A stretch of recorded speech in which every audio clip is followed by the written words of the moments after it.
As far as the migration itself, like I said, they are two different products. And so there are a lot of things that you need to know about migrating. Intuit tries to make it easy. They say, oh, yeah, you can migrate from desktop to online, just follow these steps. It is not that simple. There are a lot of things that the things that you don't know that you don't know.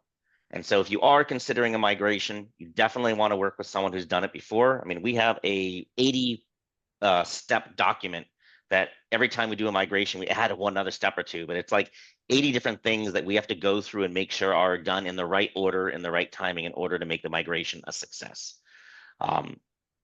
But once you are online, there's definitely a lot more of the automation you can do. When it comes to bookkeeping as well, for bookkeepers, yeah, there is that mindset. Older bookkeepers just like to do it in desktop. But the truth is, here's a little fun fact. QuickBooks Online has been around for almost 15 years now. Not a lot of people realize that. And all the tools, even before Intuit stopped selling the desktop, all the tools that are made for bookkeepers are designed for QuickBooks Online. They don't make them for QuickBooks Desktop anymore.